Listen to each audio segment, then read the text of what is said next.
All right. Good evening, everyone. So good to see you. So good to see all you people here in the room and all you people in Kenya and Tanzania and Uganda and Berlin and the Philippines. Our empire is growing. I shouldn't say that on. What? We got Germany too. You said Berlin. Oh, Berlin? I said Berlin. I'm German. I wouldn't forget Berlin. No. I don't speak the language, but I have the blood. Okay. Before I get started, though, I wanted to share something that I can, and the pastors, our pastor, Kevin, gave me kind of the motive to go in this direction, and so I appreciate that. But I wanted to direct you to Psalm 100. Hi, Glenn. I wanted to direct you to Psalm 100. And I want to focus well, it's short. I think I'll focus on all 5 verses because it's beautiful. But the point I wanted to say is Sunday from Kevin's talk, I realized the super importance of joyfulness, being joyful. And I think of my earlier life where I spent most of my time fretting or being angry about something. And I look back on that now and I see what a waste it was. And I realized that God really wants us to be joyful. Joyful not because of our circumstances or the issues that we have to face every day. Not joyful for that, but joyful because you know the promises of Him who keeps His promise. Paul tells Titus, no one keeps a promise like God. And that's so true. And since we know that the ending result of our life is we're going to be in the loving arms of God forever. And that's a promise that God gives to Moses in Deuteronomy 33, I think verse 27. We're going to be in the loving arms of God. And since we're going to be in those loving arms, we really shouldn't regret yesterday, no matter what. Because rather than being regretful, I think we should learn from yesterday.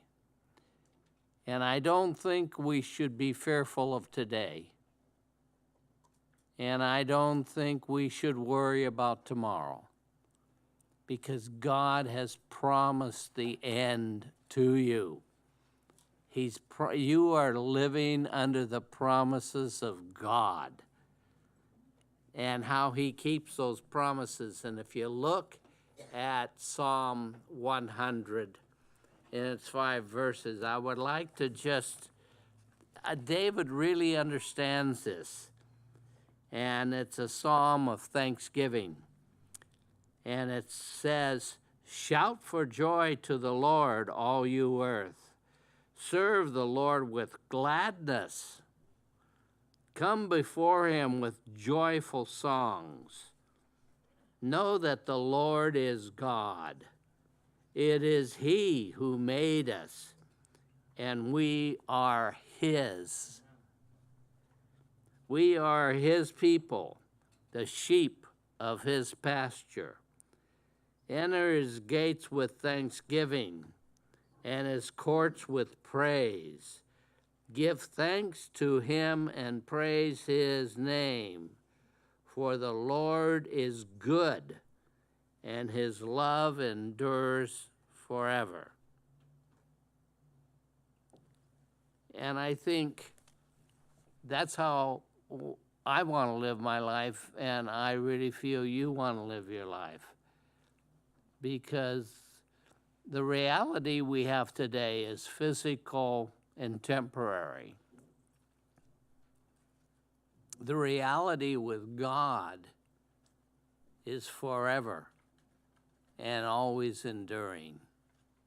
So that's my thought for the day.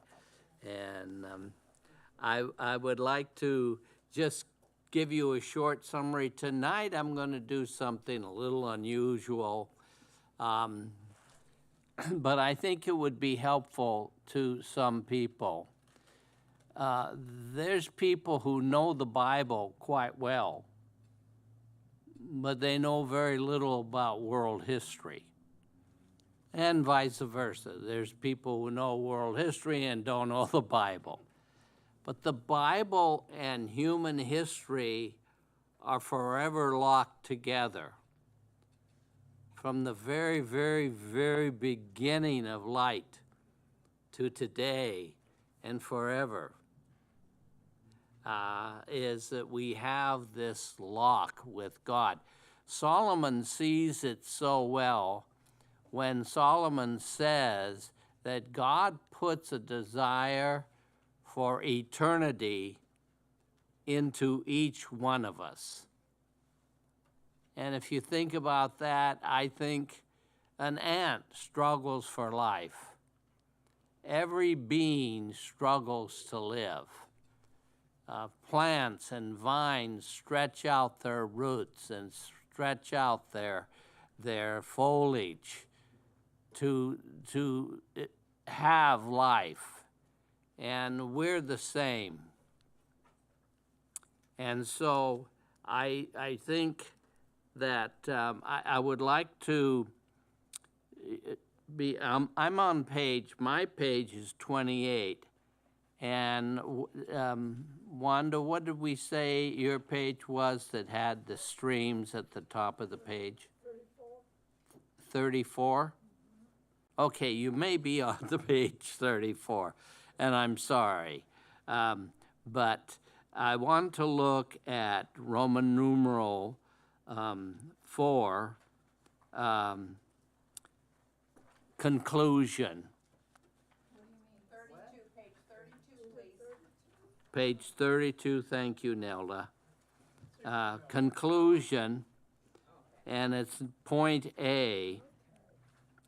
And I say this, if the translations of these biblical passages of the flood into scientific terminology are correct, then this would mean that Noah and his family would have seen a radically different earth departing from the ark than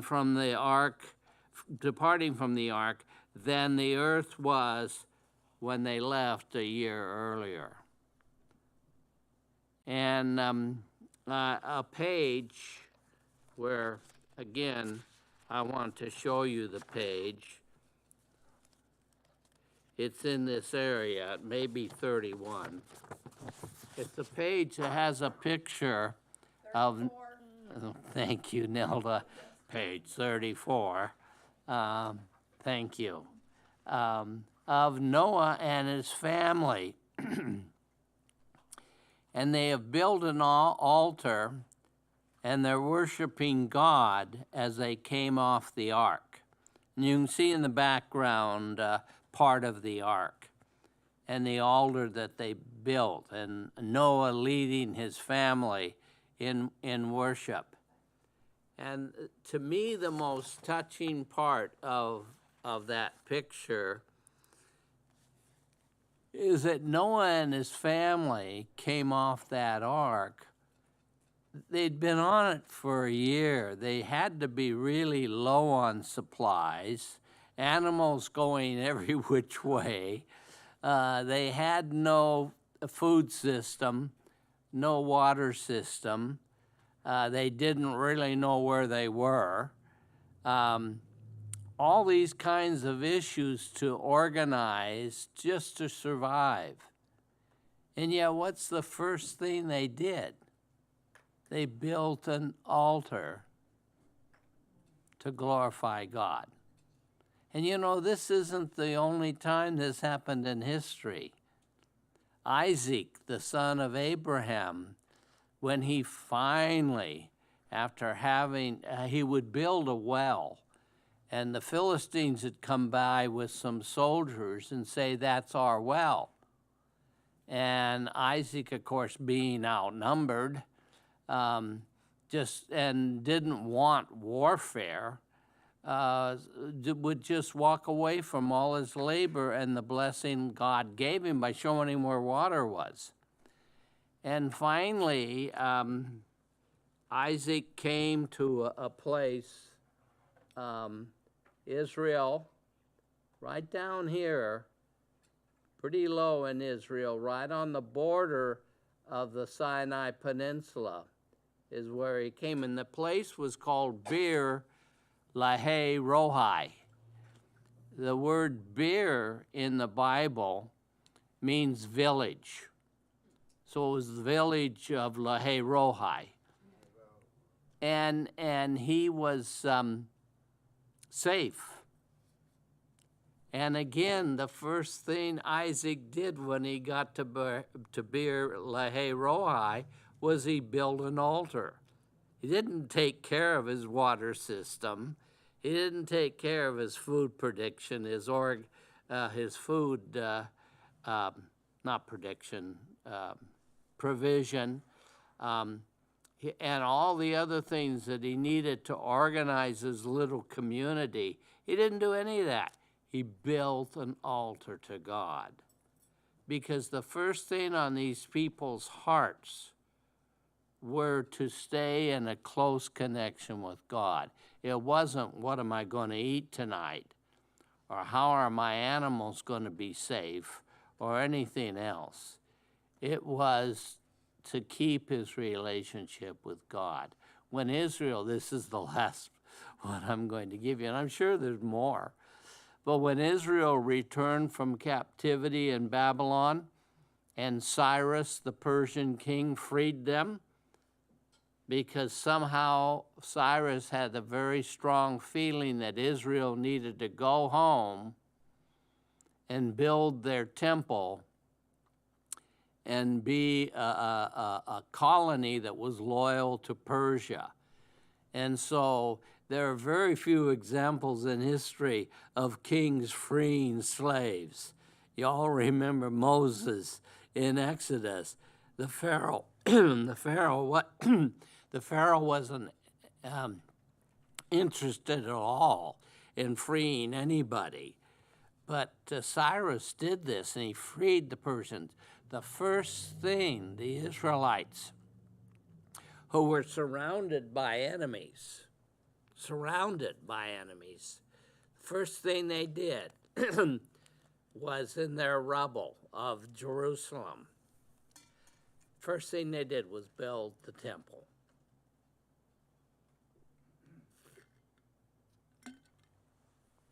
And when they got through building it, they said to Haggai, which was a prophet who lived at that time, they said, this temple that we built is such a poor representative of the temple Solomon had. And to that, Haggai said, no, this temple is greater than the temple of Solomon, because the glory of the Lord, Jesus Christ, the glory of the Lord is going to enter this temple. And you see, it's like I said in the very first of class with the 100 Psalm. You can see how Haggai encouraged Israel by not looking at the fact that the temple was smaller and plainer and didn't have as much gold and beautiful woods and things like that around it. No, he didn't see that. He saw the image of his Messiah, who would be our Messiah, Jesus Christ, enter that temple. And so I just point out the heart these people had. And I think they had the same heart I have. I wished I would have been that dedicated. And I think that's an inspiration to each and every one of us, is always keep in front of you the focus of your Lord and of Jesus Christ. Always make that your focus, you know. We talk about the idols of ancient times, and a lot of people make a mistake by saying, well, those idols were for ancient times and they were pagan gods and they don't count anymore. And they don't. But we, as a modern civilization, have replaced them with our own idols. And so I think I need to always stay careful in my life to make sure that I'm not replacing God with any of my modern idols. And I encourage you to do the same thing. Keep your focus. Don't be regretful. Don't be fearful. Don't worry. Your future's all taken care of by the promises of He who keeps His promise. And be joyful. On this same page where you have a picture of Noah and his family worshiping at the altar that they had just built, right below it is an article, and I've mentioned this article, so I'm not going to read it to you. The fact that Britain broke away from the European continent.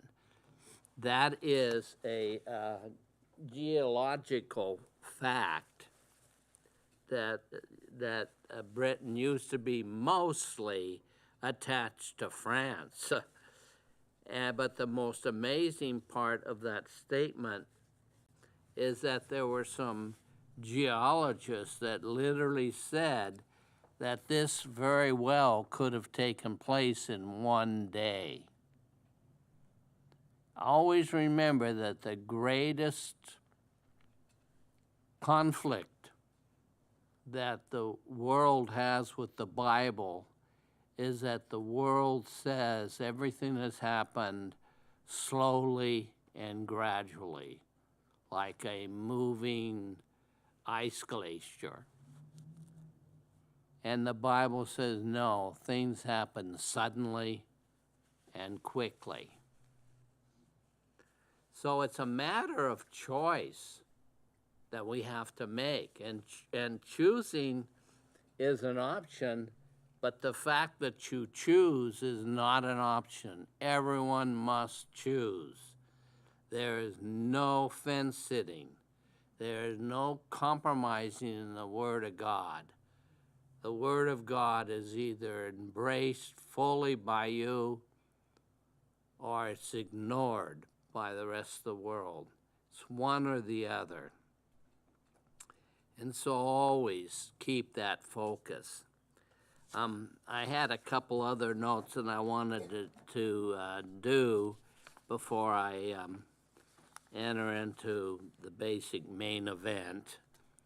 And that is to remember that in Genesis, and you might want to turn there because we'll be wandering around in 10 tonight, Genesis 10, and in two places,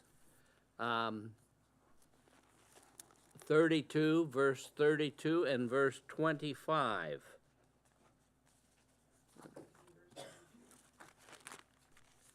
Genesis 10, verse 25 says, There were 2 sons born to Eber.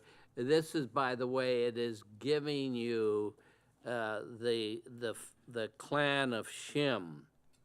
And the clan of Shem will lead to the righteous remnant. And the righteous remnant will lead to the Messiah. And so this is so important. And some of these righteous remnant, many of them you really haven't heard of. So maybe they weren't spectacular. Maybe they all weren't Moses's or Abraham's. But they were important, righteous people who led by example and loved and stayed faithful to their Lord. And this one is named Peleg. I'm sorry, Peleg is one of the other sons. It's Eber.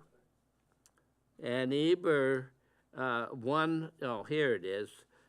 Eber, one was named Peleg, of a child of Eber's. And it says, because in his time the earth was divided. And then 32 also states that these are the clans of Noah's sons according to their lines of descent within their nations. From these the nations spread out over the earth after the flood. And what's the map on, Nelda? It's on this 26? Yeah. That's 36. 36, your page 36. There's also another map somewhere in the area of 42, which is simpler but clearer.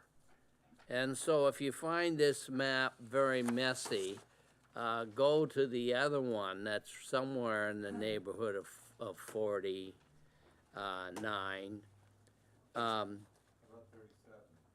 Okay. No.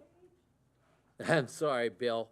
I gave you a blank map that I drew because a lot of people... 36 and 37.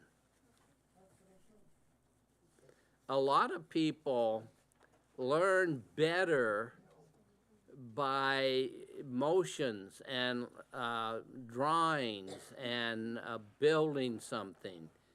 And others maybe learn better by the word.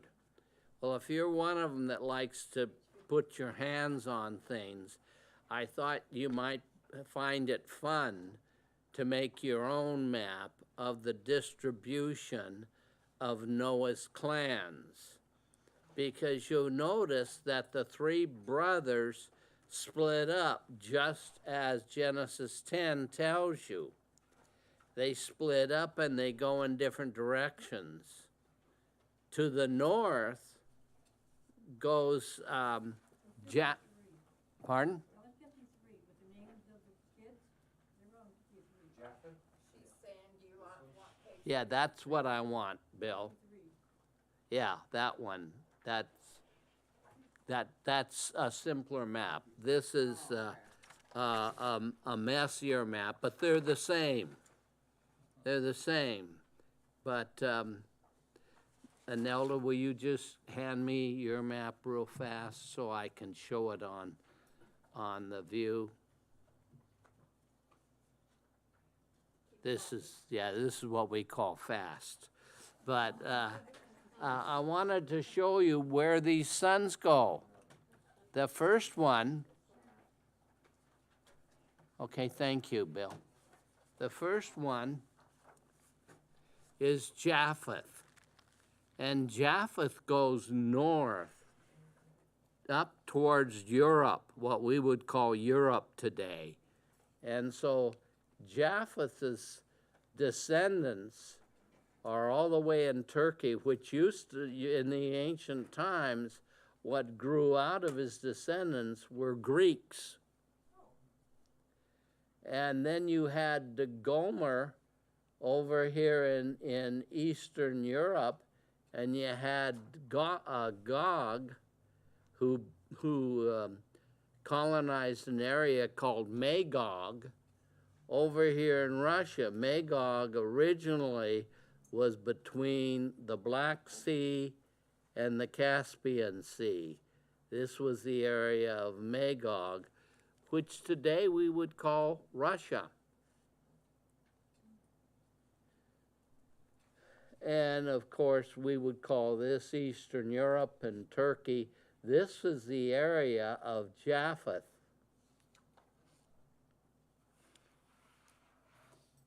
The other son, Ham, came down and he went west. And his main area is northern and eastern Africa. And of course, his territory goes a lot larger than I have room on the map. It goes way down, even below Kenya, is the area that Ham settled. And then the northern part of Africa that borders on the Mediterranean Sea. So Ham's territory went like an upside down L. And the third son, Shem, in which the righteous remnant will come through, that Jesus Christ, that Abraham, that Moses would come through, all these people come through the line of Shem. And Shem was primarily in the Middle East. Now, it's not 100% that way. Some of Ham's people came over here into Shem's people. Probably the most famous to you would be the Canaanites.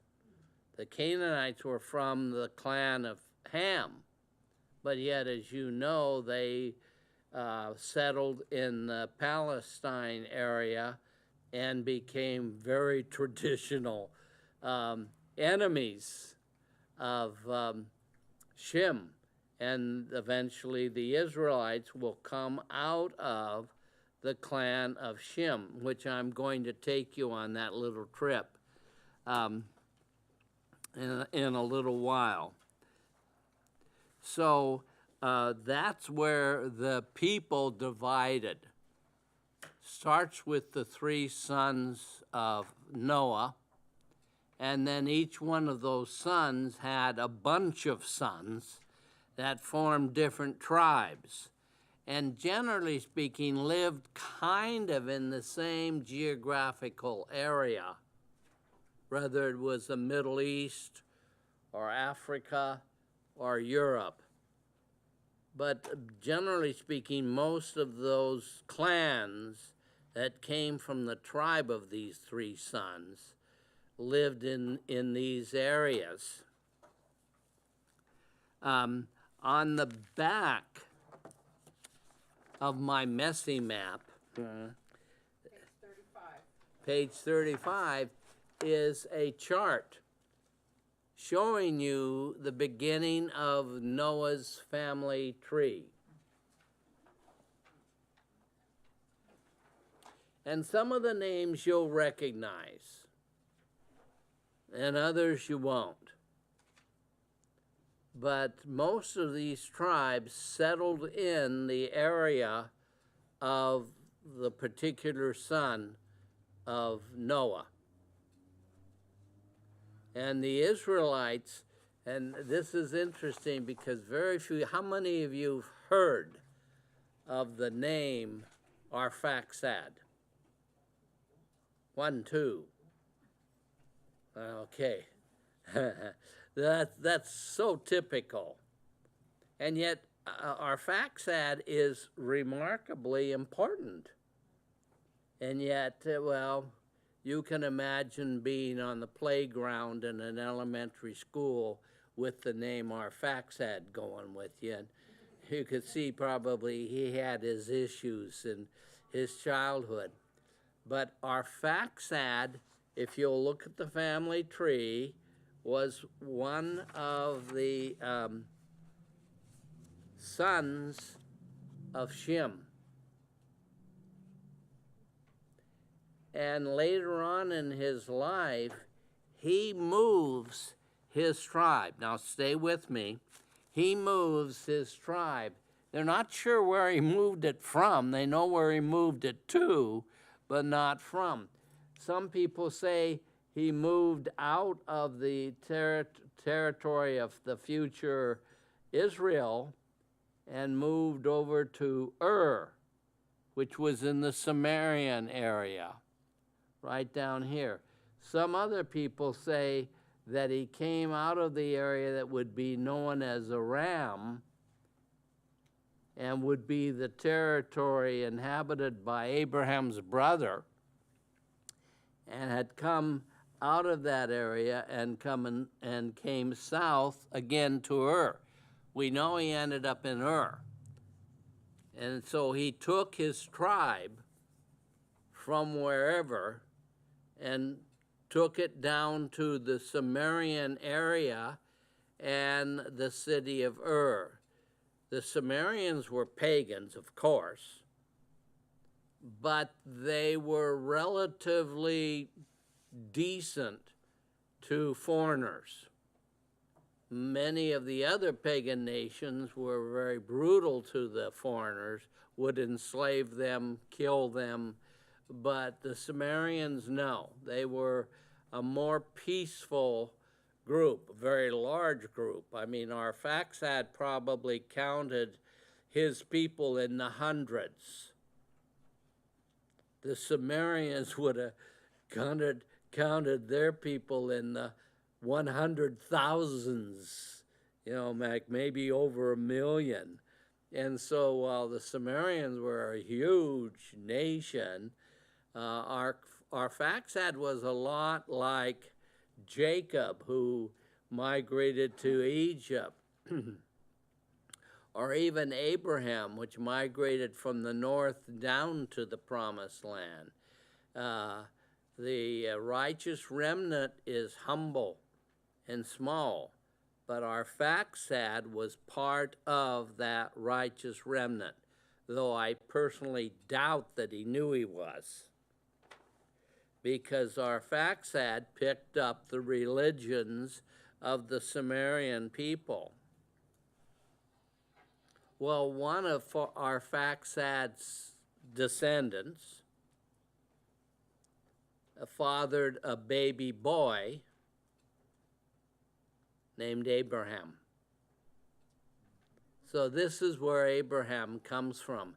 Abraham's real first name was Abram, and God later changed it to Abraham. So I just call him Abraham all the time rather than have a confusion.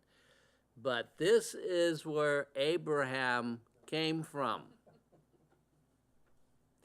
If you look at Genesis 14, verse 13, Genesis 14, verse 13, you see something that's interesting.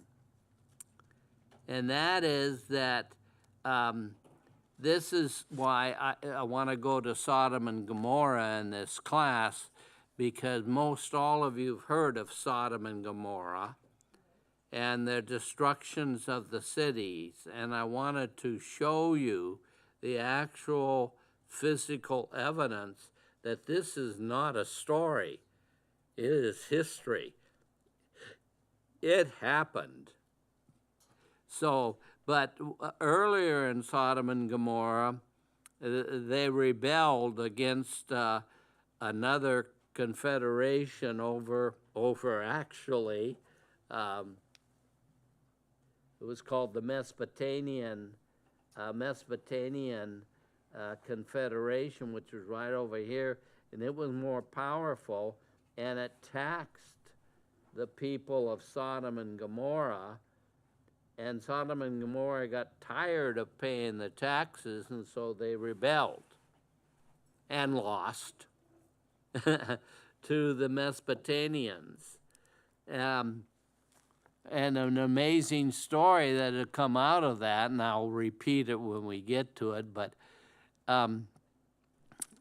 messengers went up to Abraham thinking, oh, Abraham, save us.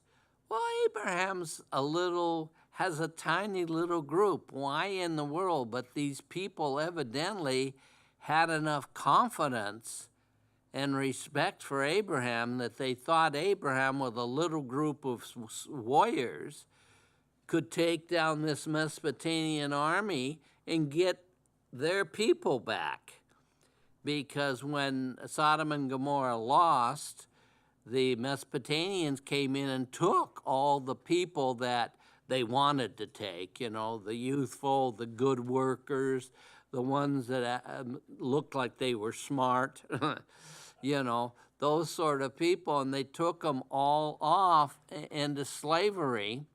And on the way home, and the Mesopotamians got from Sodom and Gomorrah all the way up to the Sea of Galilee, and they were camped in the Sea of Galilee. And what happens here is a messenger goes to Abraham, and I want you to notice what they say. Verse 13 in chapter 14. One who had escaped came and reported this to Abraham, the Hebrew. It's the first time we realize in history that Abraham is actually called a Hebrew.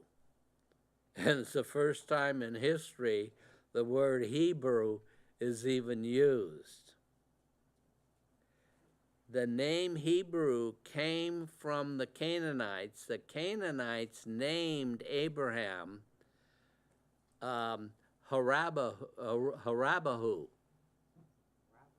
Yeah, that's the Canaanites' name for Abraham and his group is Habaru. Interestingly enough, the Hebrews, of course, in the transitions between their language, changed Habaru to Hebrew. The Habaru meant a wanderer. And of course, to the Canaanites, Abraham was a nomadic herdsman, moving his tents around to find the best grazing area for his herds. Well, Abraham had 318 men who owed an allegiance to Abraham. Now, nobody knows the size of these armies, but the estimates run as high as 4,000. So let's say roughly 4,000 Mesopotamians are camped up by the Sea of Galilee, and they are attacked by 318 warriors of Abraham, and of course Abraham. But Abraham was clever enough. God said, attack them at night. And they won't know who are their enemies and who are their friends, because the Mesopotamians came from a group of city-states, a group of allies. And so when you were in the Mesopotamian army, you could look around and see people that looked different than you, wore different helmets, had different colored flags, and so you didn't know everybody. Well, when the Hebrews attacked, they couldn't figure out the difference between the 318 men and their own allies. And so they panicked and turned on each other. And you can kind of understand this. If you've got a big group and you rush forward, the only group that's really fighting is the very front line. The rest of them are just kind of standing back there and waving their swords and hey, something like that they're going to go and they're going to fight later. Well, the front lines didn't realize that all the people behind them were allies. And they thought, some of them, they're different than me. They got a different helmet on. This is a major invasion. And so they turned on each other, and together with that turning on each other, Abraham and his little group defeated the whole Mesopotamian army, that all of the people down in what were called the salt, because salt was the main product that they developed and traded, which was very highly valued, the salt city-states. And so the army of the salt city-states was probably 2,000 or 3,000, were defeated by these Mesopotamians, but Abraham, with a little over 300, beat them. And he took back all the slaves, people that were headed into slavery, and he took them back down to these are all Canaanite cities. He took them back down to Canaan and turned them back over to Sodom and Gomorrah. And he was a hero. And there are other things in that story which are very significant, but I'll leave them out until we get there. So anyway, my whole point in my story, Rabbit Trail, was to tell you how Abraham came up with his name. He didn't name himself a Hebrew. He was named a Hebrew by the Canaanites. And the closest they could come to the word was Habaru. So Habaru, Hebrew, Abraham. So Abraham, from the tribe of Arphaxad, from the legacy of Shem, is the father of the Jewish race. That's one of my funnest stories. It's so interesting to tell that story. So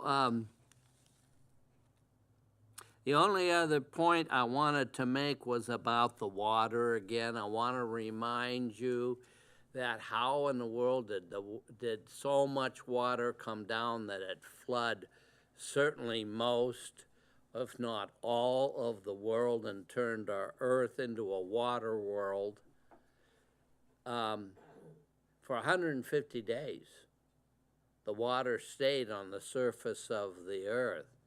And then it took another 150 days for it to drain away.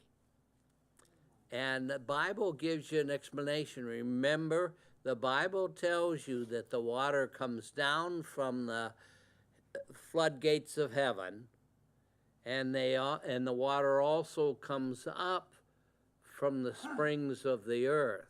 Well, the water from the springs of the earth would shoot past the rains, but then it would run out of momentum and it would turn and it would collapse down on the rain, and together they would collapse down on the earth at a power so great that it would instantly kill you. It would smash you like a bug. You had no chance to even run. And and I said that was like 500 times the power of water coming off of a great waterfall. It's amazing. And they say that the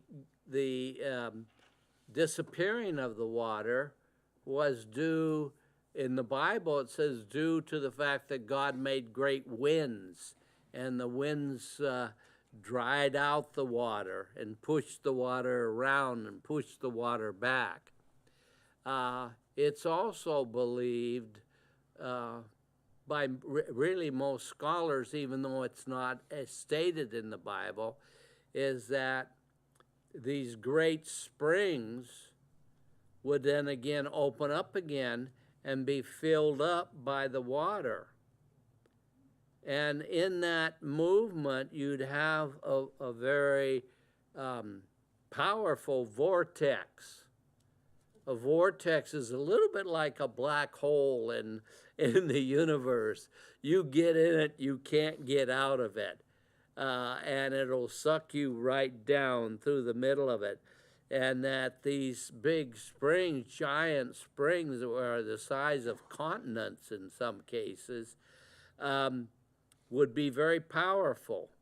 And that's the reason why God chose to have Noah and his ark end up on a mountain.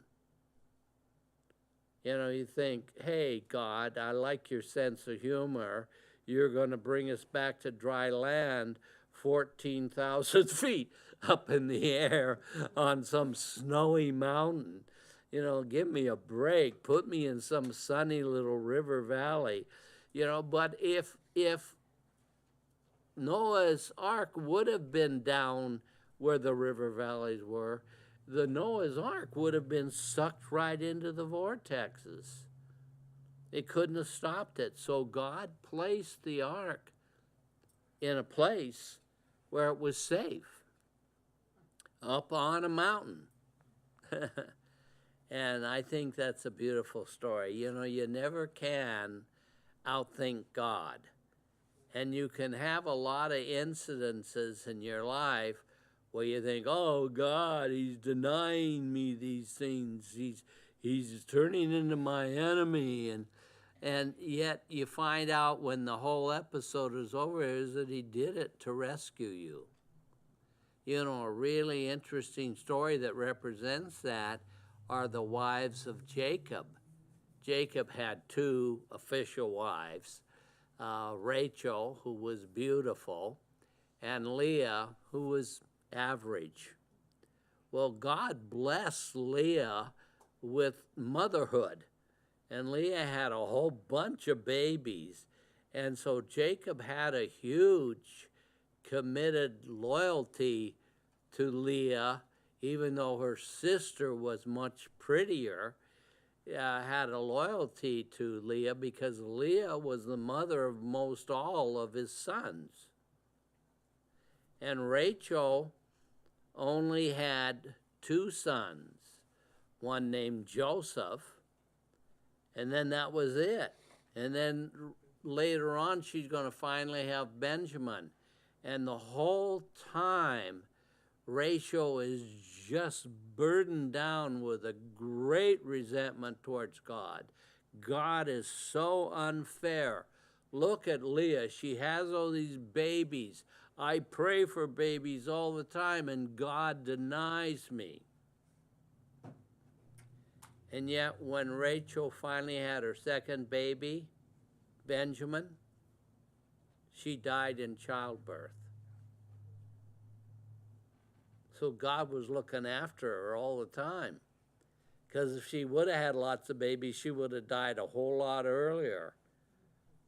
And so you can't outthink God, because he knows so much more than you know.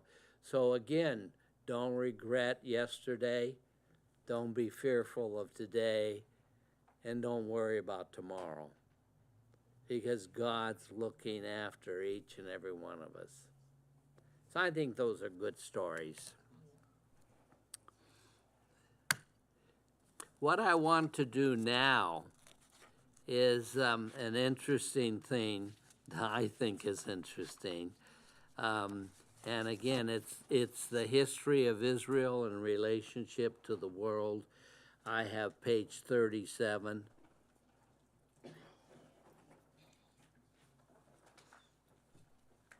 My wife worked hard to try to figure out what the real pages were. Tanya says 41. Tanya says 41. Goodbye, guys. Thank you. You bet. History of Israel. Yeah, History of Israel, page 41. Is that correct? Correct. Okay. What I want to do here, and I think I've already mentioned it to you, is I want to associate the history of the world, what's going on in the world, at the same time what's going on in the Bible.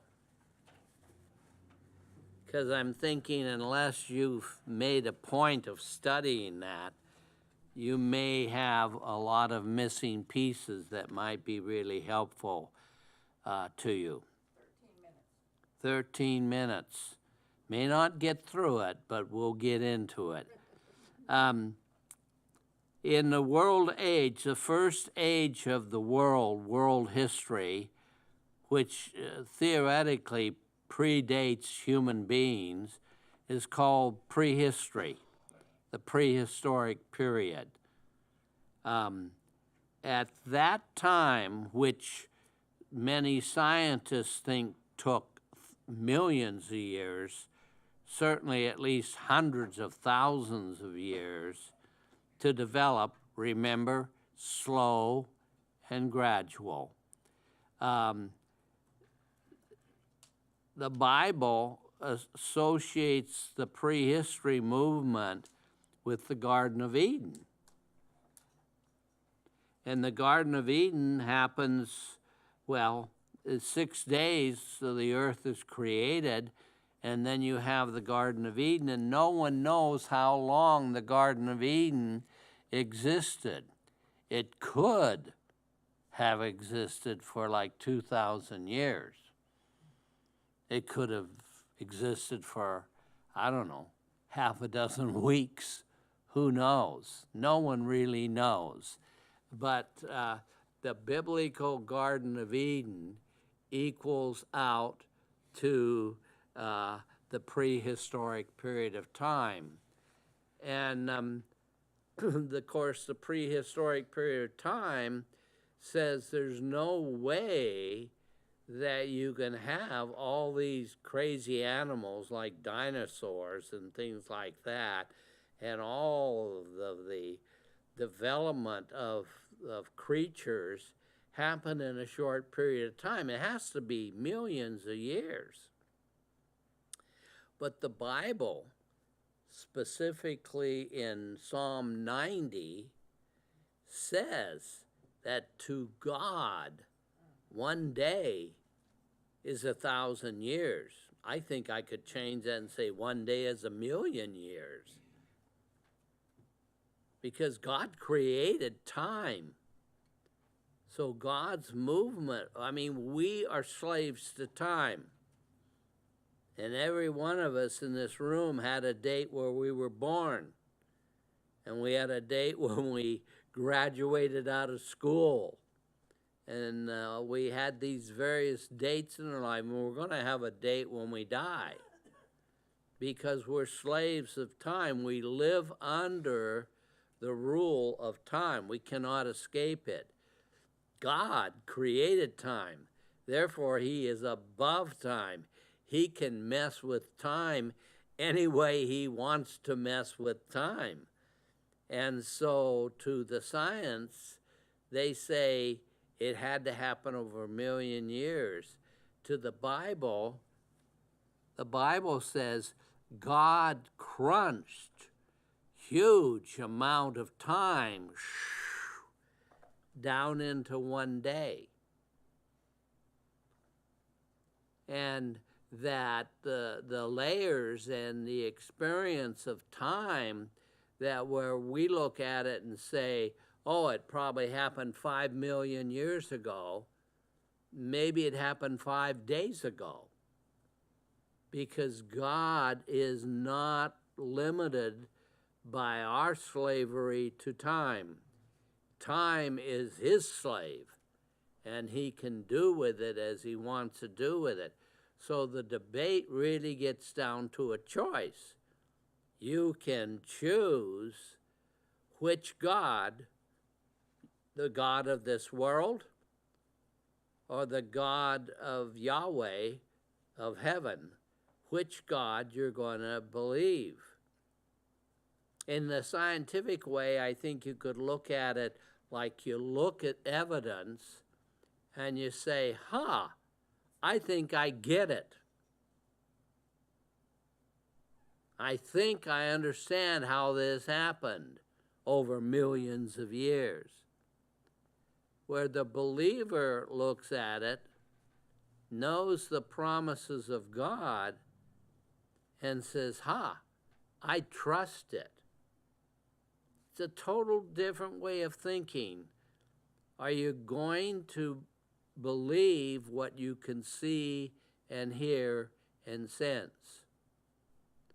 Or are you going to believe in a God that is so completely out of our realm of understanding that you just have to accept it. Remember John and Peter when they ran to Jesus' tomb and discovered that it was empty. The Bible tells you that when they entered the tomb, they believed, but they did not understand. And that's what God calls for us, because our relationship with God is based on trust.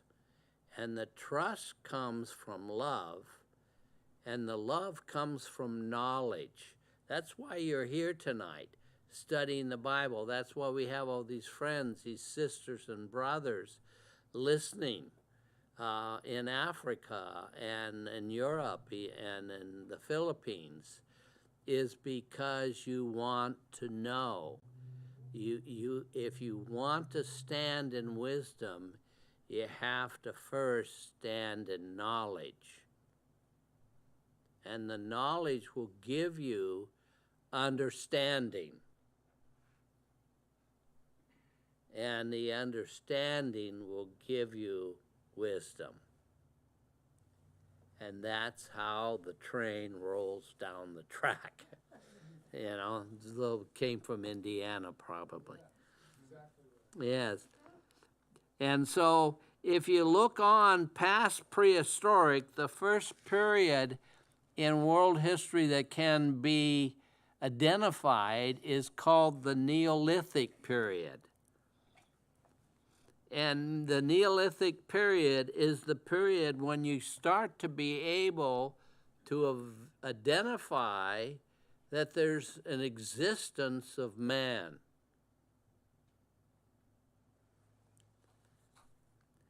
And in the Neolithic period, I have roughly the dates, a little over 8,000 to about the middle of 4,000 BC. These are estimates.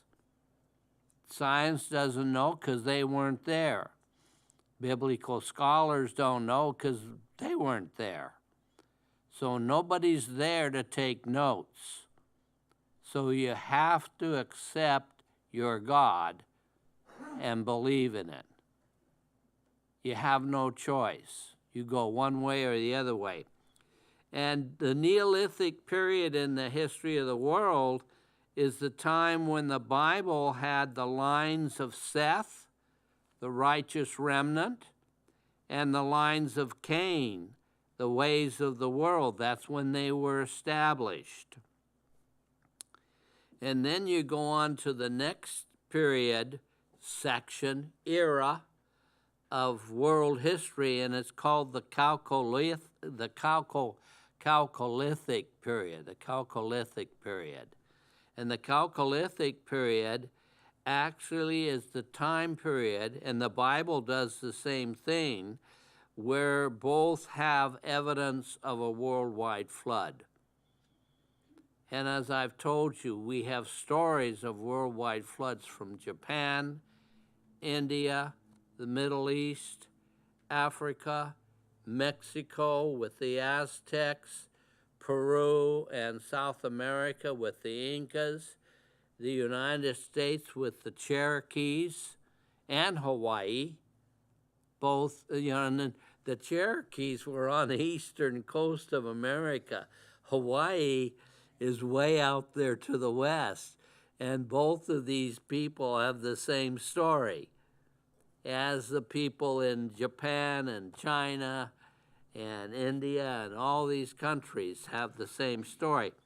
And this time period, the Calcalithic Period, is also the time that mankind starts to get organized.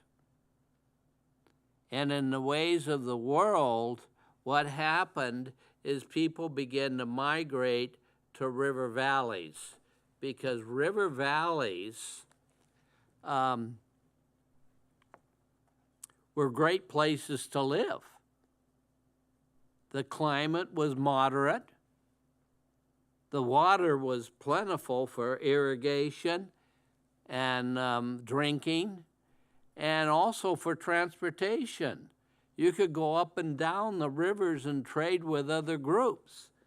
And you had actually the first, and this is interesting, both science and the Bible says the first civilizations were in the Mesopotamian Valley.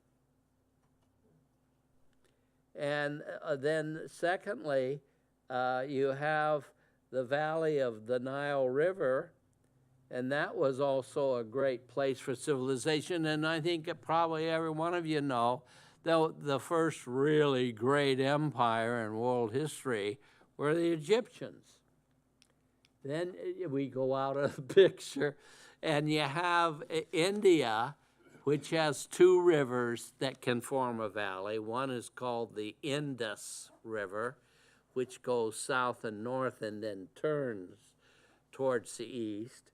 And the other river is the Ganges River, which goes pretty much east and west, and they form this valley. And over in China, you have the same thing.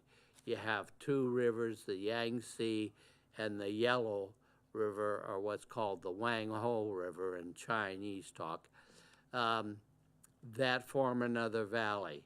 So you have the formation of these river valleys that lead to the development of civilization, governments, empires, armies, economic development, all those things. And the Bible, and I will end with this, and the Bible, this is the time for the Tower of Babel. After the flood and after Noah, people start wanting to organize, like the river valleys. And the first one is the Tower of Babel, which says, well, the best way for us to organize is to become better than God. So we'll create this tower where we can go up and take our demands up to God anytime we want to. It even says in the book of Enoch, maybe we'll kill God and take over heaven. Can you believe that? It's true. And so God disorganized, and through that's how Babel became the word for Babel, is because God mixed up their religions and their languages, and they couldn't communicate. And I will stop there. God bless you.